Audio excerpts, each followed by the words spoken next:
And we are back with Lisa Waters Lane in the studio. She comes each week with your garden questions. Just what are people talking about? And are people talking? So I'm now mobbed as I walk across the garden. It's finally nice to have gardeners out. We've been pent up way too long. Oh, my goodness. So, long winter. I'm glad it's over. Yeah. Welcome to the studio, Lisa. Thank you. Good to be back. I keep hearing over and over and over. I think it's been winter since like last summer. It's been terrible. So they're just really tired of all this cold. And so they want to get it. And now they finally said, we're all going to go. It's like in unison. Someone hit a button and everyone went, garden center. It's nice. Kind of fun. It's fun. I love the energy of people out. They get excited about seeing plants. They get excited about seeing the colors, the smells. Yeah. It's a fun thing. I haven't seen any I saw one little butterfly. But I really haven't seen. I've seen lots of box elder beetles. I know the aphids are out. Bees are out. Bees are out. Gotcha. They're on the lavender, not rosemaries and what is that? Manzanitas and stuff. Around looking for stuff. Betcha. They're hungry when they first come out of the hive. Yeah. They've been hibernating for 4 or 5 months. They're looking for any kind of flower. Right. So, and we've got it. We got flowers, pansies, violas. I was teaching the class and people were walking out going, what does that smell? It's violas. I go, no, that's not it. I'm going, here, picked up about there's a little 8-inch or 10-inch baskets. Here, smell this. Goes, yeah, that's it. That's a viola. They do smell good. I love walking by them because it is just a really nice, sweet smell. It feels like spring. It smells like spring. Robin Williams said, "Spring. It's when what did he quote it? He said, spring is when the landscape says, let's party. Oh, no, spring is when the gardens say, let's party. And they all just kind of open up all at once. You got to love Robin. Oh my gosh. Miss him. He's a very good comedian. Yes, he was. So with that, we go from comedy, my bad comedy or misstepped comedy to questions. And we've got. Right. So Sherry would like to know, she has some ornamental grasses. She's got muhly grass, Carl Forrester, and some pampas grass. Great. Wants to know, when should those be cut back? Yeah. Okay. That's easy. Sherry, did I get that right? Yes. Okay, so Sherry, now, there you go, cut them back. Simple answer. So March, usually after the new year, here's when you cut back grasses. After the new year, whenever the snow finally beats them up, they start to lay down and look terrible. So pampas grass, they had those beautiful plumes at the end of the year, and then they just got snow and they just kind of fell over and they looked like this mangled mess. Yeah. That's your cue. So whenever they start bugging you, they look bad, cut them back. Now, how far? So everything goes back to about ankle high, except for the pampas grass. That one will go back to about knee high. And you'll see where that matting, I call it curly cues, or there's an under matting. Take it back to there. Okay. And so you want fresh new growth coming up, not competing with the last year's growth. So it has this brown, kind of mangled dead look. Yeah, get rid of all the dead. In fact, your Coral Forrester grass, I'll bet that's already got some new growth starting to come up. So things are actively growing. Yeah. Cut it back, fertilize them with the all-purpose plant food, that 744 food. It's got bird guano basically in it, and the bird poop. Grasses just think they've died and gone to heaven. This is great, and they just grow like crazy. And we mixed with the bird guano cottonseed meal, which makes better plumes. So you get better flowers or plumes coming up on those grass.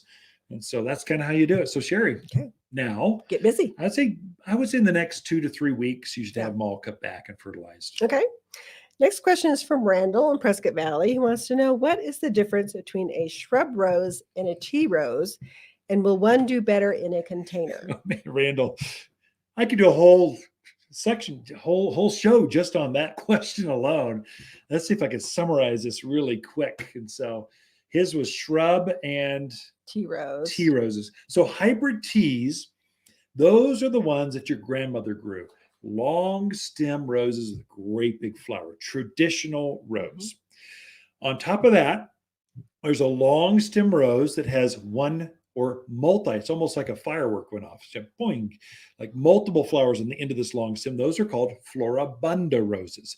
They typically get about the same size, hip high or so, that kind of thing. Then you go to shrub roses. Mhm. Shrub roses are low care. I want lots of color and I don't want to think about it. I don't want to count back 3 nodes, cut it at a 45-degree angle. And I just want it to bloom. And we use them for hedges, use them in containers. We use them to line property lines. They get up about hip to maybe chest high or so, depending on the model. That's the difference. Now that one will have a smaller flower, but more of them. Right. So there's more flowers. And they tend to, all of these are repeat bloomers. So all that we sell here at Waters, we know people want not just one flower once and done. We want flowers for the whole season. Those are repeat blooming roses. All of these come in repeat. They come in multiples, but if you're shopping here at Waters, we only sell repeat blooming roses. That's the difference. Then the last one, I guess there's 2 others. We've got ground cover roses or carpet roses. These are roses that get no higher than knee high, maybe even shorter than that. And they kind of sprawl, they spread out. Instead of going up in a shrub, they spread out and they're great for ground covers. And so we'll use those at the edge of driveways, at the front end of raised beds, and they flow over in between boulders. They love the full sun, take the heat, and they bloom kind of like a shrub rose. So smaller flowers, but a lot of them in continual bloom. Comes in lots of colors. Oh, the last one. Oh, I got vining or climbing roses. These are the big boys. I got a fence. I wanted to climb up the fence. I wanted to climb up a trellis. I wanted to go down a barbed wire fence. These are climbing roses. They're big. They'll get easily 10 foot tall and 10 foot wide with a classic big, kind of like a hybrid tea, a big flower to them in lots of different colors. And that's your difference.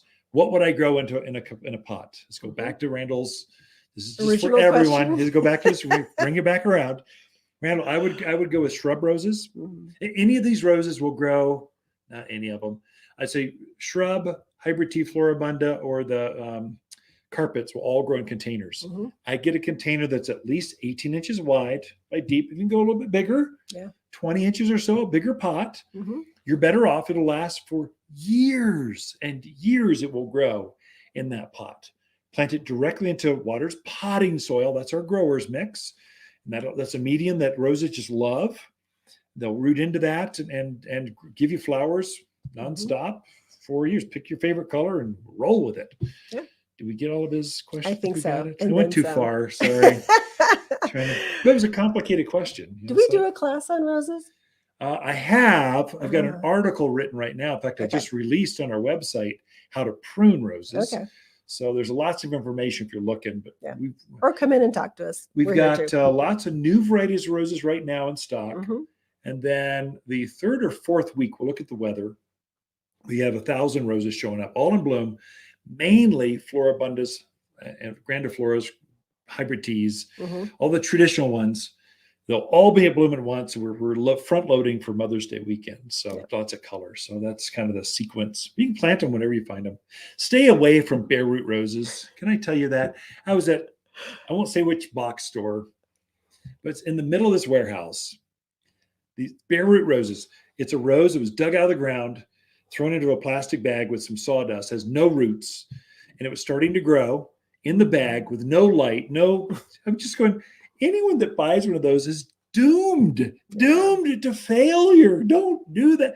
We don't sell bare root roses here because they fail 50% of the time. And that's with gardeners taking care of them. If you're buying it out of a warehouse, you're even less than that, but you're just doomed. Especially go with a rooted rose. Our springs are rough, and if you put in a bare root, it's really going to struggle.